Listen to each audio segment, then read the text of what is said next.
time frame of the 4,500 years of Noah's flood. Lyell's work was fiction, yet everybody who read Lyell's book thought it was the Bible that was fiction. It was a great deception. But it gets better than that. You'll notice that in the gorge, if you get a chance, it's got a thick limestone cap, as I previously mentioned, and underneath that is soft shale. It's the shale, really, that's being eroded out. As you go downstream farther, the limestone is thinner, which means the erosion rates were higher. The erosion rates were higher, probably higher than 12 feet per year, going back in history when you take a look at the geology.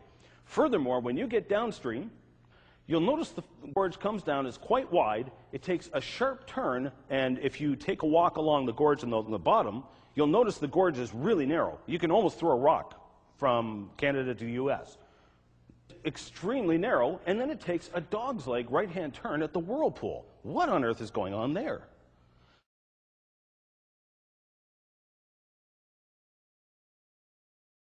When they built that bridge right there, so railroad bridge, it's abandoned now, they're not using it, but the bridge is still there. When they drilled for the pilings, they didn't hit rock. What they hit was gravel.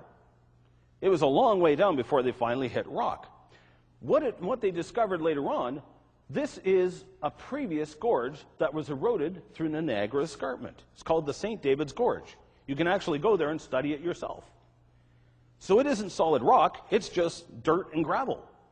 And what happened is the Niagara River started cutting upstream, and when it hit here, it took a left turn and followed the old gorge. It just washed away the dirt and rock. So you've got several hundred meters here that probably eroded like that. So once again, when we go back in the past and we look at the geology, Lyell was out to lunch. Lyell wasn't even remotely close. His numbers were fiction. But everybody who read Lyell's work concluded it was the Bible that was fiction. Just to give you a quick lowdown, here's the St. David's Gorge.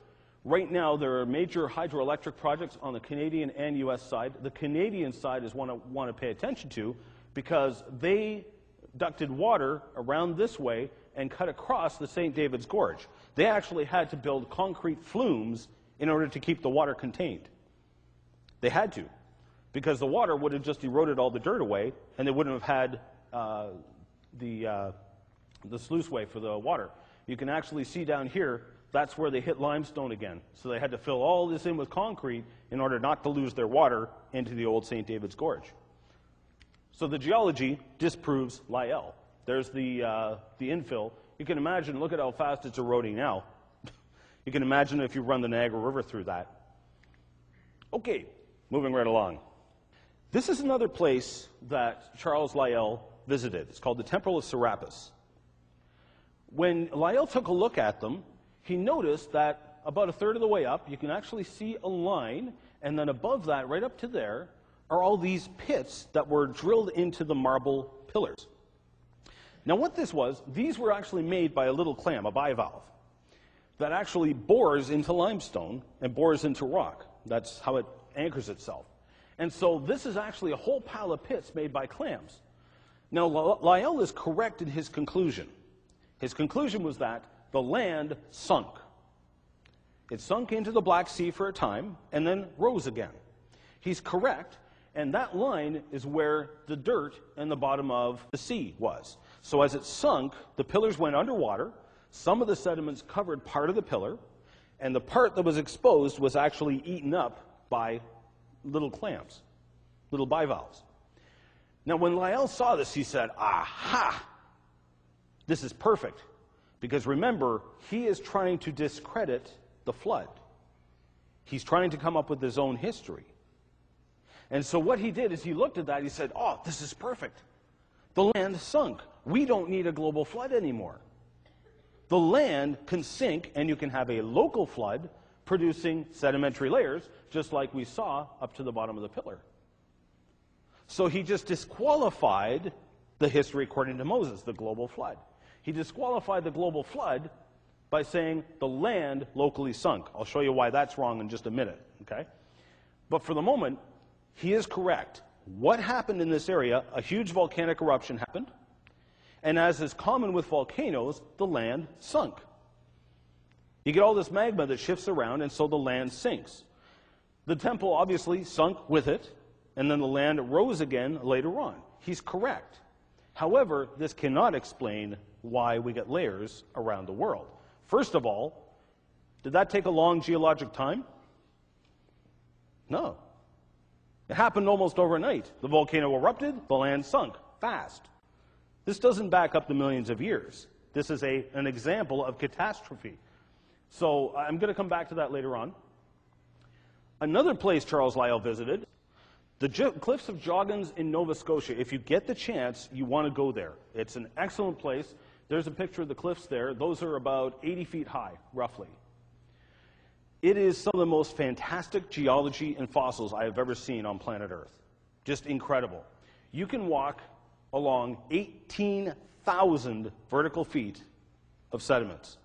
18,000 feet. How much is in the Grand Canyon? 3,500 feet plus the basement. So this blows the doors off the Grand Canyon by at least threefold. You can actually, because you'll notice God has very kindly tilted the layers, so we can actually walk along the beach and study 18,000 feet of sediments and fossils from the comfort of strolling down the beach. Now, if you do go, bring a helmet. These cliffs, they collapse all the time, okay? Don't hang around them. It's not a good idea, okay? And the reason the cliffs are there, this is also the highest tides in the world. The water goes up and down 45 feet twice a day. Take my word for it, don't be there at high tide, okay? Trust me on that one. Especially downstream, or more towards the mouth of the Bay of Fundy. That's nasty. Now, within these cliffs, you have lots of fossil polystrate trunks from giant plants. For example, that trunk there is, roughly this big around. Okay, give you an idea. You'll notice it goes vertically through the rock. And they're all over the place. And anytime you go there, you can see 30 to 50 different upright polystrate plants, easily. Now, Lyell went there as part of his research, and the evidence is obvious. Do you think the top of that plant stuck around for millions of years while it slowly got buried? Nonsense. But do you think Lyell would come to that conclusion? Nope. Lyell instead insisted, and this is still the predominant theory today, by the way. As nonsensical as it is still the predominant belief. The predominant belief is that these trees were buried where they grew. In other words, they were growing there, they grew, and the sediment came up slowly and buried the plant. That is still the predominant belief today. This is possibly a record at Joggins. I didn't know that at the time. This was the first time I ever went there. But you can see the trunk there. That's about this big around. So it's a big tree. By the way, they're not trees. They're giant hollow reeds. They're still alive today. Today they grow in my backyard. They get about this tall. In the fossil record, that same plant gets almost 120 feet tall. Everything in the fossil record was bigger. I'll come back to that later on. Dragonflies, for example. How big do dragonflies get nowadays? 6, 7 inches? There's one from the Solnhofen Formation in Germany that they found with a 4-foot wingspan. Everything in the past was bigger. You can imagine that hitting your windshield at 75 miles an hour. That would be nasty. Okay, so the trunk here goes in behind the mud. There's mud washing down the cliff all the time. And it actually outcropped up here. This is actually the cavity left behind. That is a branch still there today. That's cutting through almost 30 vertical feet of sediments. Geologically speaking, we've all been told those layers took thousands to millions of years to accumulate. Hogwash.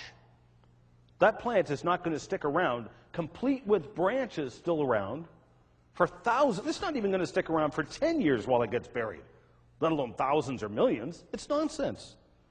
But that is still the predominant belief. This is clear evidence of a major flood. Now, last I checked, okay, you can see this beautiful fossil here, okay, again, an upright trunk. If you look carefully, you can actually see a root comes down and comes back up and actually comes above what would have been ground level. That is what we call negative geotropism. It actually means the root was floating. It wasn't rooted, the roots go down. This was floating. But on top of that, I walked past this fossil for 3 days before I saw what was underneath it. It's very hard to spot. there is the cavity left behind by another trunk. But if you follow it, it attaches to a root there and a root there.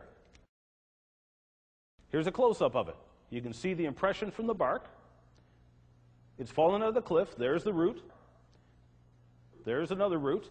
This is an upside-down stump. Last I checked, trees don't grow upside down very well. Last I checked. Again, what makes more sense, that they grew in place or that they were catastrophically buried there? And in this case, it was an 18,000-foot thick catastrophe. We're talking a global flood here. This is key. I cannot emphasize this enough. There is only one reason for believing in an old earth. And I may step on a few toes here. I hope I don't step on toes here with you folks, but I know by video and by television this may step on some toes. I hope they'll please forgive me. But the bottom line is this. The old earth was only introduced for one reason only. And it was to explain away the biblical account of a global flood. That is the only reason the old earth was introduced.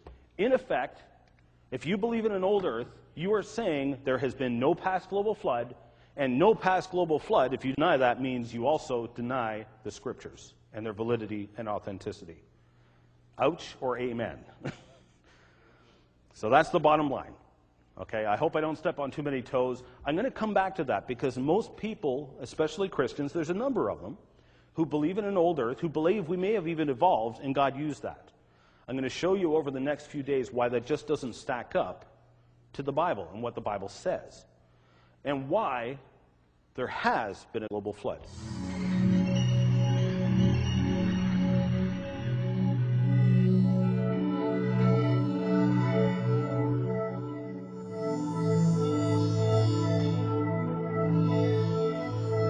Okay, introduce to you the history of this great debate, where it came from. The main point I want to focus on there, of course, is this had nothing to do with science.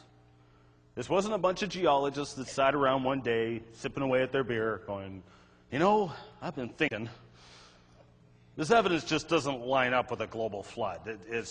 Clearly the Earth has been around for billions of years. I didn't want to say it, guys, but, you know, it's kind of the way it looks. No, it wasn't like that at all. It was one guy who launched a massive deception and succeeded because people wanted to believe it. And Sir Francis Bacon is a very famous individual, a very mysterious individual. The more I read about him, the more I'm fascinated by the guy. But he had a very devious dark side.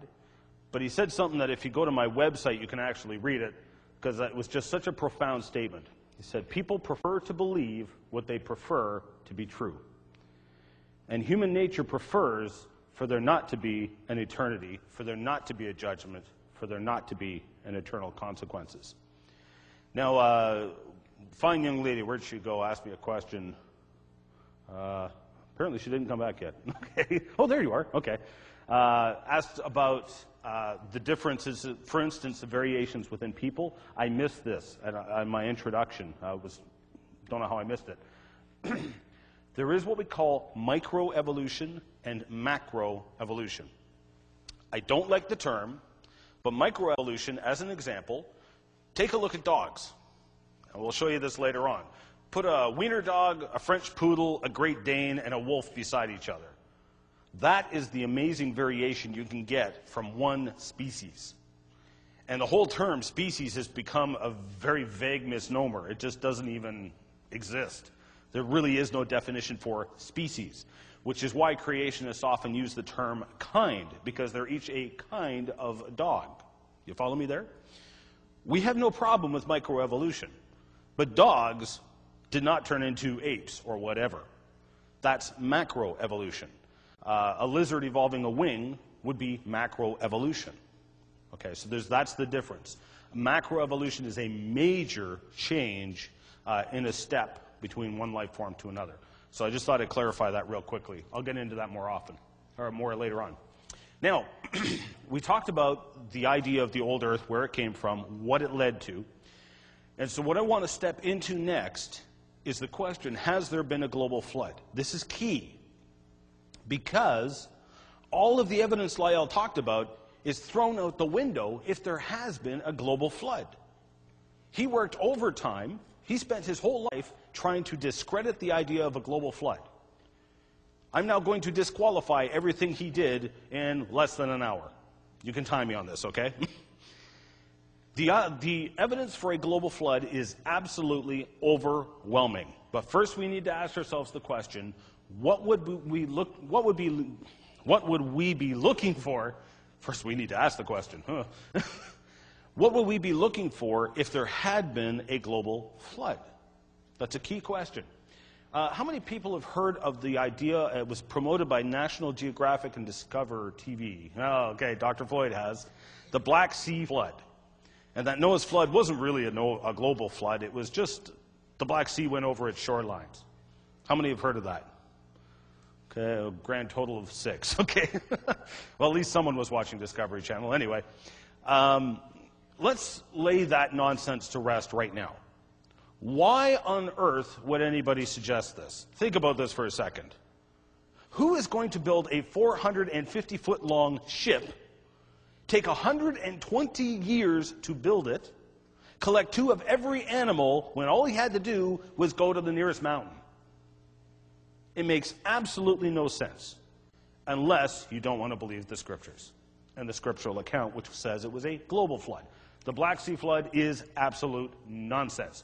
Here is what the Bible says. It says, number 1, it rained for 40 days and 40 nights. Get this. The ark did not float until the 40th day. If you're dealing with skeptics, antagonists, and anti-creationists, they will often play up the global flood is happening overnight. For example, they'll argue that dinosaur egg nests refute the flood, because after all, how can a dinosaur be laying an egg nest on the bottom of an ocean in the middle of a raging flood? That's a non sequitur. They've jumped to conclusions that do not exist. Okay? I'm going to come back to that. Notice the ark floated on the 40th day, so the water didn't cover the land overnight. It actually took 5 months. The Bible is quite clear on this. It took 150 days before it finally covered the highest mountain. And this is key. All the mountains under all the heavens were covered by at least 15 cubits. How many mountains? All. Not 1 or 2. Every single one of them. Every single one of them under all the heavens were covered by water at least 15 cubits. That's what the Bible says. It says everything on the face of the earth that breathed the breath of life, was killed. How much? Everything. Not just a few things, everything. This was a global flood. This was not some local flood, as some have tried to explain it away as. 150 days later, the water receded off the land. That's key. All this is key for geology, all key for how life then reproduced after the flood, etc. Okay, now this is what this would mean. We would see layering. Right now, our oceans go up and down twice a day, anywhere between 3 and 5 feet. Why? Tides. Are we going to have tides during a global flood? Of course. If anything, they're going to be more dramatic. Even if they only double in size, that's still a 6 to 10 foot tide. That's a pretty big wave. Has anybody tried to go swimming in a 6 to 10 foot high wave? It's pretty powerful. You'll get fossil sorting. For instance, dinosaurs typically can be expected to outrun a clam. Typically. Sea life is going to be buried first. Why? They're in the water. They're already there. They're going to be what's buried first. Humans, being very intelligent, are going to do everything from grab onto floating things to swimming to whatever. Humans will be expected to be buried last, most likely. Mammals, when they drown, tend to bloat and float. So they will tend to either disintegrate or be buried last. Okay, so there's going to be a fossil sorting just by the very nature of the flood. Billions of dead things are going to be buried all over the world in these layers as they're being laid down. Now, here's our fancy high-tech mountain that I drew in windows, paint. There's the mountain, and there's the pre-flood ocean, okay? Now, the flood starts going on. Water comes up on the land, a wave washes in some sediments, makes a layer. Low tide, water goes back out. Next tide comes in, washes in another layer. Low tide, it goes out. Next wave comes in, washes in another layer, low tide goes out. Perhaps dinosaurs walk out on the floodplain looking for food, possibly trying to look for higher ground, trying to escape. During this time, they've been carrying eggs literally for weeks. They have to do something with them. Either they have to lay a nest or ditch the eggs, so they do one of both. Next wave comes in. Now, this is key. You remember that horrible Indonesian tsunami that happened a couple of years ago, just after Christmas? We learned a lot of things from that tsunami. We learned that one wave can actually form 3 to 5 layers from one wave. The assumption in the past has been one wave creates one layer. That's been the assumption. We've now found that that's just plain not true. One wave can lay down multiple layers. Suddenly, we have a mechanism for laying down our rock record. Very simple. Now, when we take a look at rock layers today, again, we're taught, this layers probably took thousands to millions of years. These layers probably took millions of years. These ones probably took billions of years. Okay? Now, all these layers were first originally interpreted by a creationist, guy by the name of Nicholas Steno. Also known as Niels Stenson, that was his Dutch name. He Latinized it into Nicholas Steno, also spelt as Nicolaus Stenonis. Now, Nicholas Steno was an incredibly brilliant man. He was actually an anatomist. And some fishermen nearby actually caught a large shark, and they brought it to Steno because they knew he was interested in anatomy. He immediately recognized the teeth of the shark, because on the mountains near where he was, there had been all these strange-shaped rocks that they called tungstones.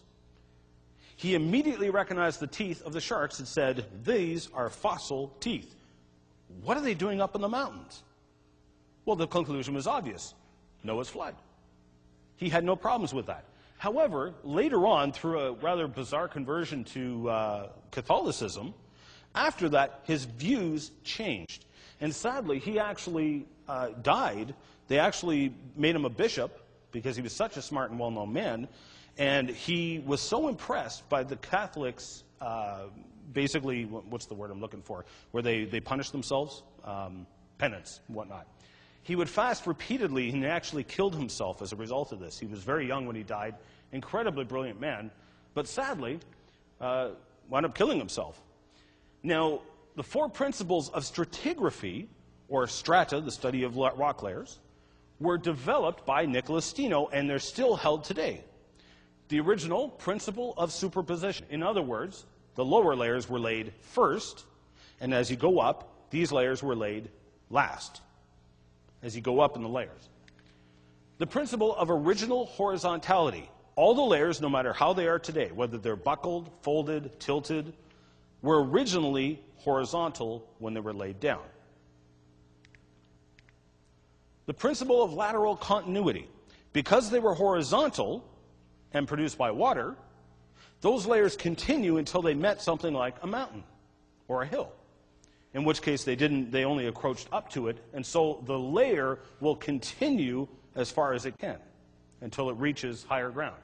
And finally, the principle of cross-cutting discontinuities. Big technical words, don't worry about it. It just means if we see a river channel, the layer was laid down first, the river channel was made last, okay? That's the bottom line. Or if we find rocks that have fallen down into it, the layer was made first, everything last. But you'll notice something changed. Originally, in Nicholas Steno's original reports, he did not cite the principle of superposition. Instead, he suggested that the layer was laid down, and multiple layers were laid down by different densities of sediments. In other words, a wash of water could come in. What he's saying is a wash of water could come in and make multiple layers. He said that hundreds of years ago, long before the tsunami in Indonesia. And he said that originally, yet later on he recanted and came up with the principle of superposition, which many now call the law of superposition, which is not a law because it's been falsified. It's not true. We now know one wave can make multiple layers. And I'm going to show you, probably within the hour, some experiments I carried out in which we made them right before your very eyes. Dead easy. Anybody can do it at home. Okay, let's take a look at those layers again. Here's a key thing, and this is something that Steno noticed. Here's layers A. There's a group of them. There's a really thick layer I'll call B. There's a group of layers I'll call C. There's a thicker layer I'll call D. This is in not far from Kodachrome Basin in Utah. Let's back up a little. Notice the C layer actually thins out into just a few smaller layers. B layer actually thickens here. A stays the same, D stays the same. Let's back out a little more. Notice that C actually becomes almost nothing. It thickens out into a bunch of thicker layers and then thins out again. So if we were to take a look at a rock core or something here, the conventional interpretation is that these rock layers took millions of years. No, they didn't. Obviously, they were laid at the same time these ones were. So all these layers did not take millions of years. They happened at the same time. This is actually, a technical term for this is called interbedding. And it happens all over the place. You can actually see interbedding like this that can literally go on for 100 miles or more. And so if you're in the middle somewhere, you look at these rock layers, a conventional geologist will look at those and say, well, this one's older, this one is older than this one. No, they were laid at the same time. Do you see what I'm getting at here? The principle of superposition doesn't work. It's been falsified. Now let's come back to the Temple of Serapis. Lyell is correct, the land sunk. However, his idea that a local flood can produce the layers around the world is nonsense. It doesn't work. Here's why. Here's what Lyell did not know. So explain to me how you are going to cover almost 1/2 of North America in an underwater ocean floor mud flow moving 90 miles an hour without a global flood.